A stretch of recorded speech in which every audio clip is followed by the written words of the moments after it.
This is a true crime podcast. It contains adult themes and content and may not be suitable for all listeners. Listener discretion is advised.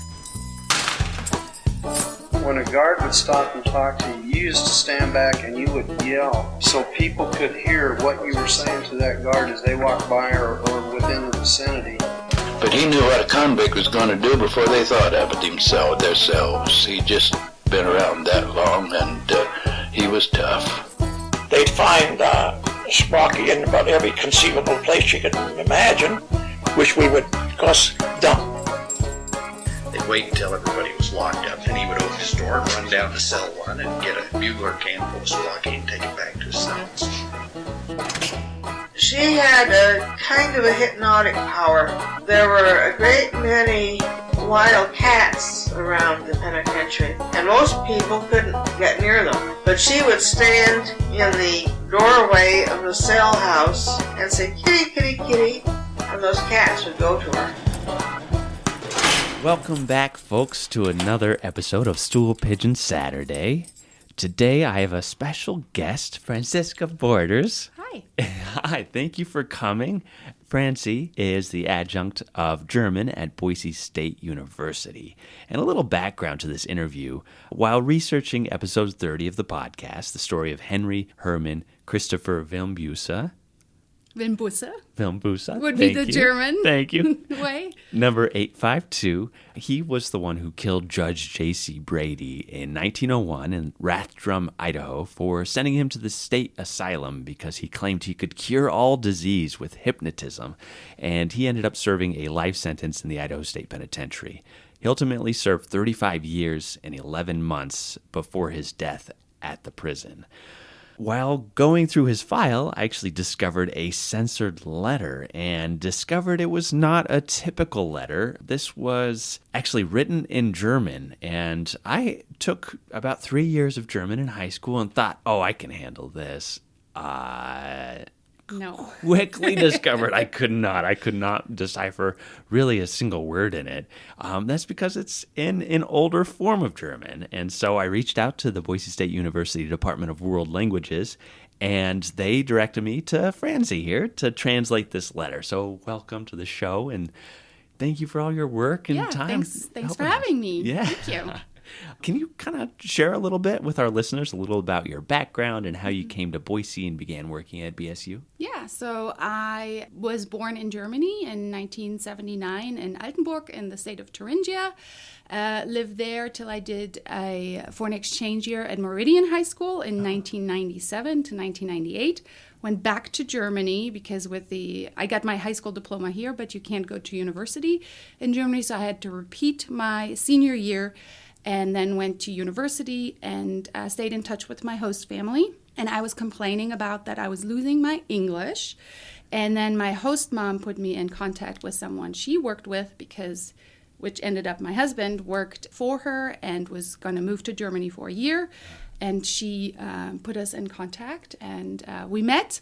And then I came over for an internship, and that's when we started dating, and that was in 2001, so a long time ago, and we have 3 children, and in 2005 I moved over and got my degree from Boise State, and then in 2008 I started working in the World Languages Department and teaching. Started with German, 1 course, then 2 courses, and now I do still German 101, conversational German, but also life in East Germany, and then stereotypes of the German culture, and university foundations, courses where I'm a discussion group lead, so kind of all over.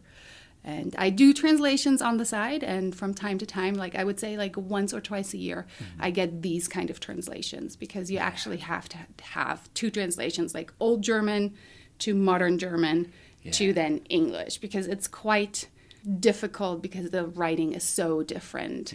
Not what the cursive writing I'm used to. So, oh my gosh. Yeah. So yeah, I just remember when you were explaining the process, just oh my gosh, that's 3 translations. Yes. Yeah, it's everybody, it's just German. And it's no, it's not. Yeah. Just German. And you have to be kind of do your research. And the more you do it, obviously, the easier it gets. But there's been translations where I'm sorry, there's nothing I can go by. I have someone I can send it to, and if they can't do it, then I guess nobody can do it unless the person, that wrote it. But there's one piece of paper out of the manys I've done that I was not able to. And it still bugs me a little bit because it's like I want to, but it's just not. Yeah.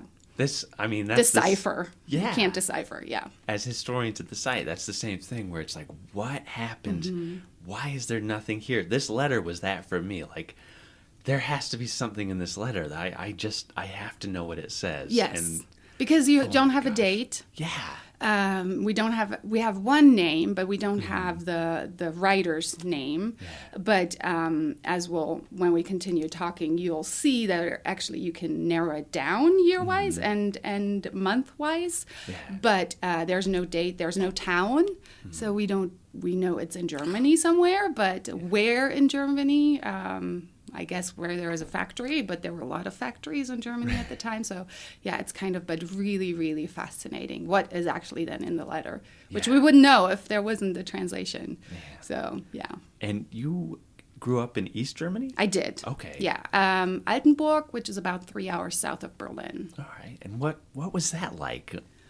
Well, that's probably a different podcast or a longer podcast. Very different what people expect. It's as a child, very different, more through the red glasses, so to speak. So I was very loyal to the state because I grew up in that, and I loved the state. But then my parents wanted to leave in April of 1989. The wall came down in November 9th, 1989, and that kind of changed that view of what the state was like. But in the child point of view, I thought it was a great state. But now, teaching about it and talking to my parents, it was not a great state. But it's a very gray-ish answer because it's what it says in the books is one thing, but then what life is actually like is a different story. Right. But very different life to compare it to now. Yeah.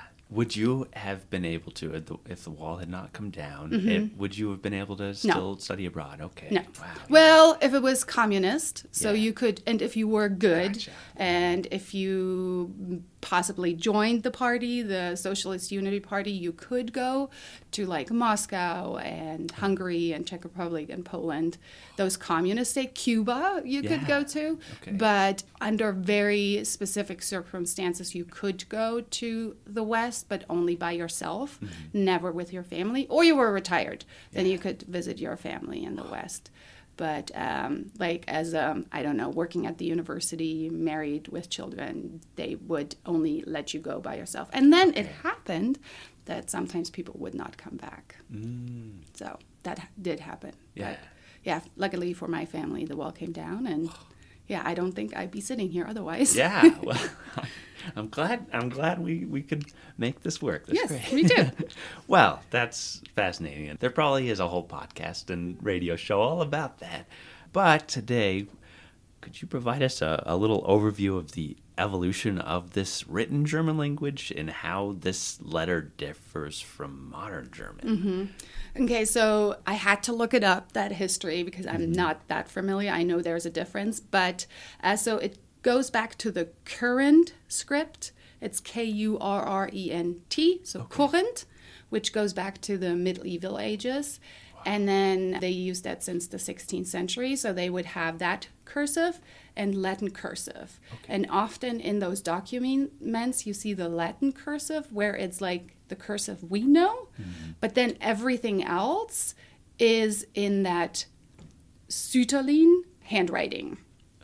Which then makes it difficult. So for me, the printed is no issue. It's the cursive writing. And everybody has a personal, little trick to it. Yeah. So sometimes that makes it hard. So we have the Latin cursive and the current script. And then in 1911, a graphic artist, Ludwig Sütterlin, who was commissioned by the Prussian Ministry of Science, Art, and Culture, created the modern handwriting script. But it's the Sütterlin. It's not the modern that we know. Okay. It goes back to 1911. And that was taught from 1915 to 1941 in all German schools. Wow. Then the Nazi Party said it's too chaotic. So they said no more. and they went to the Latin cursive writing to make it more neat, not less chaotic. Yeah. And then till after World War II, a lot of people still did that kind of handwriting, and in some schools it was taught till 1970s. But it died out. Like, my parents didn't write like that. Okay.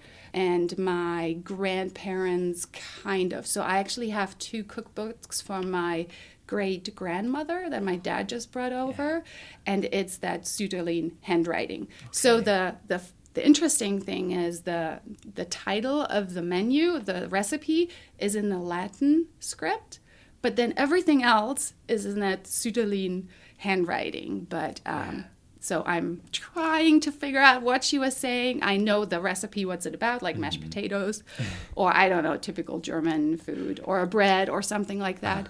But the ingredients and how it's made, that's more difficult. But the more you read it over and over, you get like certain words. But so very, very interesting. And how also the letter, I don't know if you post the letter or anything. It's different also. It's used an exclamation mark, dear uncle exclamation mark, where now we say dear uncle, comma, and then would continue lowercase. But so if you get those, 16th century on, that's like a very different cursive handwriting until, it gets to the handwriting that is not an issue so much unless you have really bad handwriting, cursive handwriting. Right, yeah. Mm-hmm. And we have to translate a lot of documents from wardens and prosecutors that are cursive and scribble, and, but to do that in a different language as well, like, wow. And almost another different language. It's like, you have modern German, and then you have the Sütterlin.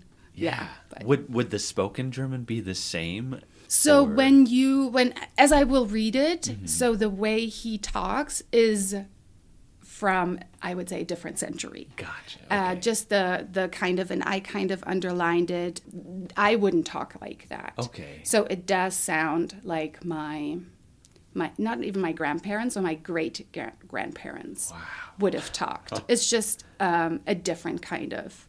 And if you know German, whoever is listening, then you can hear how it's different too. Like he said, I'm in my 60s. How he say it, I would say I'm 60s. I'm not in my 60th year. For instance, that's an example. Okay, kind of old-fashioned. It's old-fashioned German. Nice. Well, what was the process and some of the difficulties of translating from this older form to this modern form? Just words that I don't see a lot. Certain things you see over and over, articles and prepositions and certain verbs that are easy, but if it's not a word, or because it's so different spoken and also written, it's what would come next. So it's not as natural. So when you figured it out, it's like, yes, this makes sense. Or sometimes then I have to ask my dad, or I could my mom passed away, so I would also ask my mom, okay, what could that be? And when they were over one time, we spent, I think, 3 weeks on like a whole bunch of documents we had.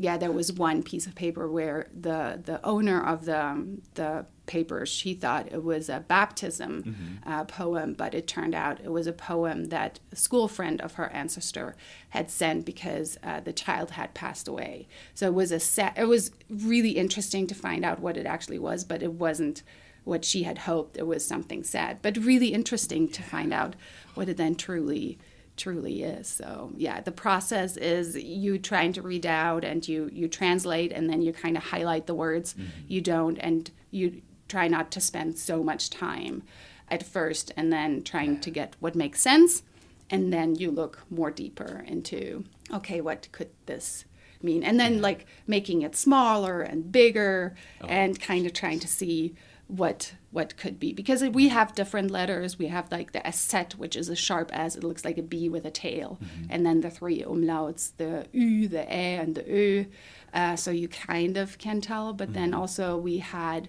a Reformation in the German language in the late 90s, where then things have changed, but then also the writer of the letter, you kind of can tell his education level, because he does not uses a lot of punctuation, like periods and commas, and then misspelling of words.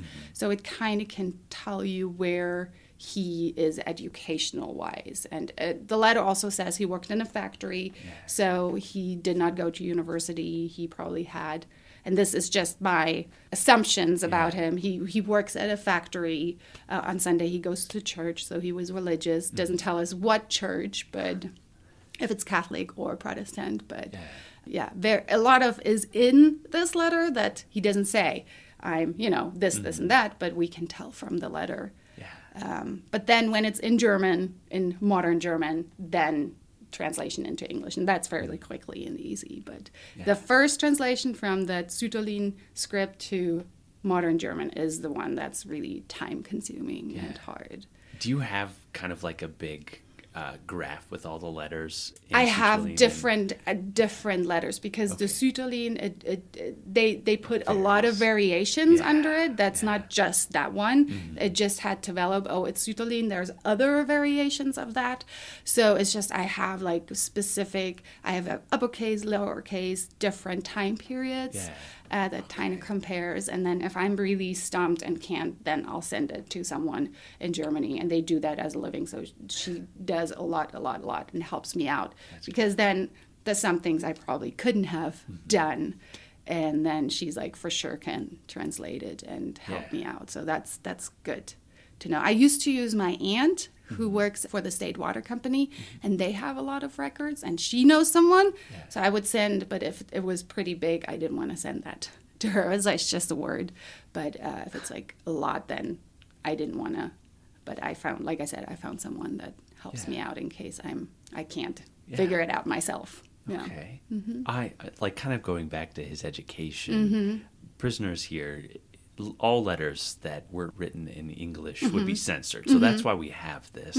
And Henry would not have seen this letter because it wasn't in English, and they couldn't censor it and make sure there wasn't information in there. And so Henry never saw this letter? He most likely never saw it. Oh, interesting. Yeah, so it's this extra element. I'm just curious about Oh, my, that gives me like chills. I'm like, it's like, because it talks about what happened at the time in Germany and tells them about from home. So that's kind of, maybe that's, and when we'll read it in German and then you in English, it does tell, but because nobody could read it in the penitentiary, that's why they censored it. Exactly. And I'm just curious about like English, learning English in Germany. Is that fairly common? When did that start? So now it can start as early as kindergarten. Wow. Okay. They have schools there that are international schools where they even teach in English. But I learned it in 5th grade, and I was in the borderline because of the wall. So if it wouldn't have the wall come down, I would have been Russian, obviously. But for me, it was first foreign language for all Germans is English. So most Germans can speak English, or they do want to, when they meet somebody, they do want to speak English, which sometimes it's hard when you want to speak German or you're learning German to speak German. But Interesting. Okay. So, that's I'm curious about his time period, how common that education would be available. Like for to learn English? Yeah. Probably not. Right. Like if I think of my grandparents, they didn't learn Latin. My grandpa was a history teacher, German teacher, so he learned Latin. But my other grandpa from my mom's side, he didn't learn a foreign language. So and then my parents, they had to do Russian, and then my mom did English and French, and my dad did French. Language is so very interesting, very interesting, fascinating. Yes. Well, I think we've built the anticipation. Okay. Do you want to read the letter in German? Yes. Okay, it says censored, which was in English, and then here goes the German. Schöttmer, lieber Onkel, nun wird es wohl Zeit, dass ich deinen Brief, den du mir am 22. August geschrieben hast, beantworte. Das Beste, was ich dir schreiben kann, ist, dass wir gesund und munter sind, welches ich auch von dir hoffe und von Herzen wünsche, dass dir dieses Schreiben bei der besten Gesundheit antreffen möge. Unser Leben geht hier alle Tage in den alten Gleise weiter, wochentags von morgens bis abends in die Fabrik und sonntags morgens in die Kirche und nachmittags einen kleinen Spaziergang macht den Schluss des Sonntags. So reiht sich Woche an Woche und Jahr an Jahr, bis wir selber alt sind und verbraucht. Ich bin nun auch schon im 60. Jahr und 3 kleine Kinder rufen schon Großvater. So wird man schnell alt, ohne dass man es merkt, wie schnell es eigentlich geht. Wenn man so das Leben betrachtet, dann denkt man, ich habe alles verkehrt gemacht. Und wenn man wieder von vorne anfangen könnte, dann würde man vieles anders machen und am Ende dann wieder bekennen müssen, dass man es doch wieder verkehrt gemacht hat. Ich glaube, so geht es den meisten. Ich glaube dir auch. Lieber Onkel, in der Welt ist es sehr unruhig. Es gärt an allen Ecken und Enden und man kann heute nicht wissen, was morgen sein wird. Der Krieg in Spanien dauert viel zu lange, das müsste eigentlich schneller gehen. Es geht um die beiden Weltanschauungen. Welche siegen wird, muss man abwarten.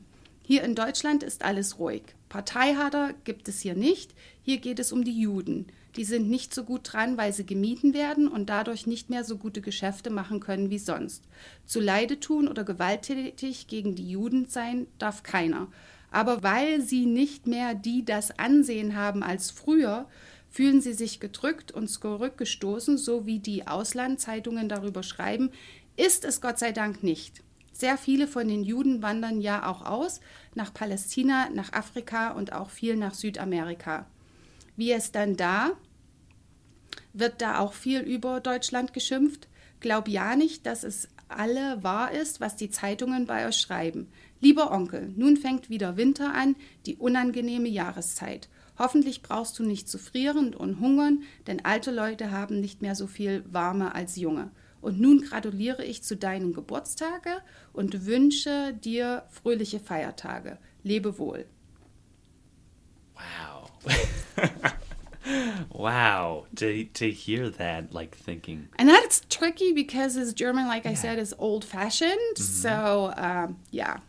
Wow. Man, I know a lot of listeners, including myself, have really wanted to know what that letter said. So I will translate now for the rest of us in English. Yes. All right, so it says censored. Shutmar. Dear Uncle, now it is about time that I answer your letter that you wrote to me on August 22nd. The best thing I can write to you is that we are alive and well, which I also hope for you, and wish from the bottom of my heart that this letter may reach you in the best of health. Our life goes on here every day in the old way. Weekdays from morning to evening in the factory, and Sundays in the morning in the church, and in the afternoon a small walk makes the end of the Sunday. So week follows week, and year follows year, until we ourselves are old and used up. I am now also already in the 60th year, and 3 small children call me already grandfather. So one becomes fast old without anyone noticing how fast it actually goes. When one considers such a way of the life, then one may think, I made everything wrong, and when one could begin again from the beginning, then one would choose differently. And in the end, then again must confess that one made it nevertheless again wrong. That is a sentence right there. Wow. Very, deep sentence. Yeah. Right? I think that's how most people feel. I think you do too. Dear Uncle, in the world it is very restless, and it ferments at all corners and ends, and one cannot know today what will be tomorrow. The war in Spain lasts much too long. It should go faster, and it is about the 2 world views. Which one will win? You will have to wait and see. Here in Germany, everything is quiet. There is no party strife here. Here it is about the Jews who are not so well off because they are shunned and thus no longer do as a good business as usual. No one is allowed to harm or be violent against the Jews, but because they no longer have good standing, they feel pressed and pushed back. As the foreign newspapers write about it, thank God it is not. Very many of the Jews also emigrate to Palestine, to Africa, and so many of them to South America. How is it there? Do people also rant much about Germany?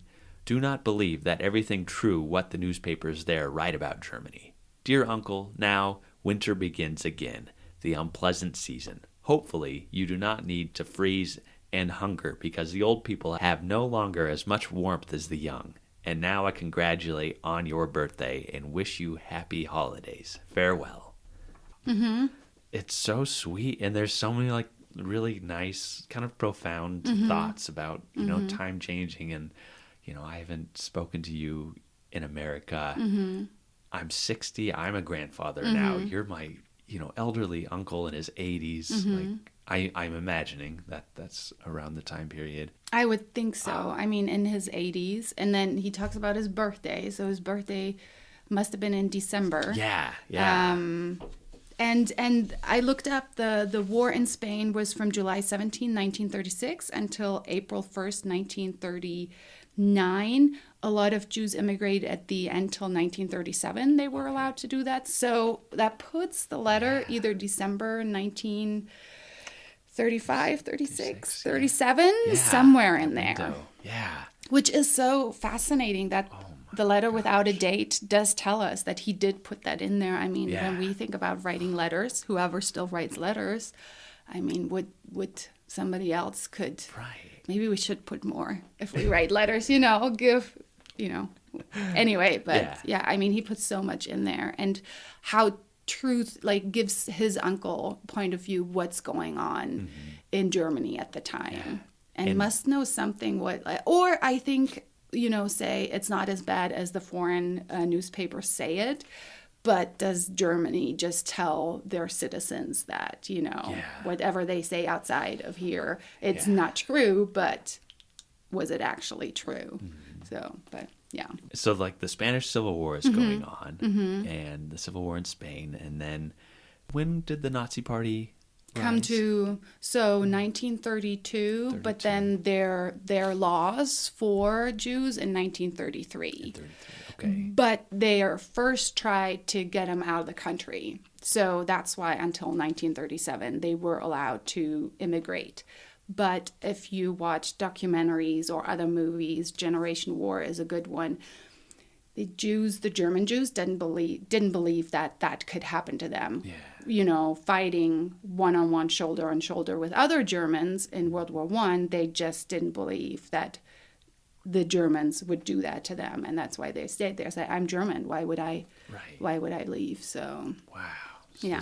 So it's like, and he is, where we can't harm them, we can't do something wrong, we just can't have business with them, and that's why their business is not going well, because Germans are supposed to boycott them, and that started in 1933. Wow. So for quite some time. Yeah, when this letter is written. It's such a document of history. Yeah, it's such a fascinating little document, a little glimpse in history that we find here at Idaho State Penitentiary. It's just such a wild letter to find here and really place what was going on at that time. Like the Depression, we're on the outskirts, hopefully, of that around this time period. And Henry he's just, he's coming to his last years at the institution before his death. Yeah, so are there any insights that you gleaned in the process of translating this letter? What do you mean? I mean, just any new ways of looking at some of this and translating some of this old style of alphabet or any historical context, anything that... Well, I think just trying to compare it to other handwriting that I have, just to see the word and what it could mean. And then often what does make sense. Yeah. Would a word that would come next, what I see, does it even make sense, or should it be a different word? And then also tense. Is it past tense? Is it imperfect? Is it perfect? Is it plusquamperfect? And so, sometimes the way he talks is just a little bit hard to see. But then it makes sense. Like, he misspells things. So instead of when, he uses who. So you kind of, but he means when. So, and then uppercase and lowercase. So again, that kind of tells us his education. Then he uppercase adjectives, which we don't do. Yeah. But those must be really like healthy and well.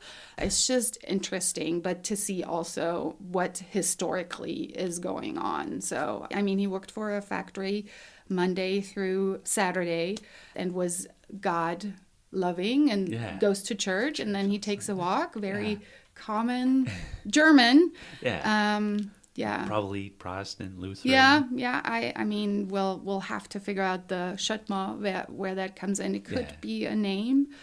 I just don't know why he would put it up front, not in the end. So that tells me more. It might be a city, because in the letter it's like the first in the middle, and then it says "Dear Uncle."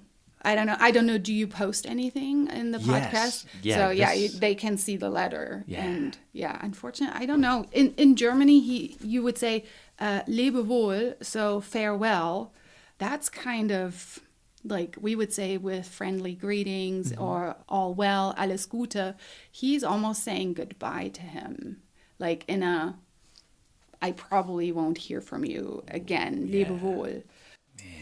Yeah, I just realized that. So, and then you would put Lebe wohl, and then he puts 3 exclamation marks. So he probably knew that will be the last letter. Yeah. Because he then didn't get one back from his uncle. Unfortunately, in this time period, they don't track who the contacts are. If he had been writing, he must have written.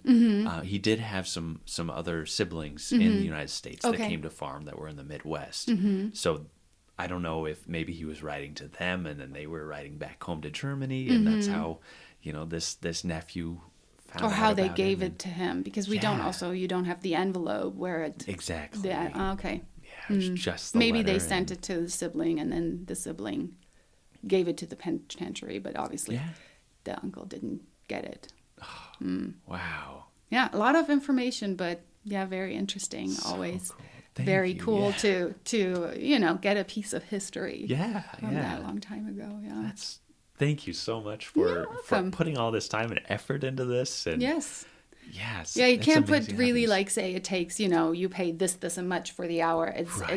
You have like what I do is per word, because then like it doesn't matter how long it takes, but it's a science. It's hard. And thank you, artist Nathan Wiebel, for donating to have this translated as well, because I was like, I'm happy to do it myself, because I've just wanted personally to know what this letter said for years now. I've been tracking this story, and it's such an interesting guy. He was such a prominent farmer up in North Idaho, up in Rathdrum, and for his beliefs to cause him to kind of go off the rails and kill this person, it's just a fascinating story.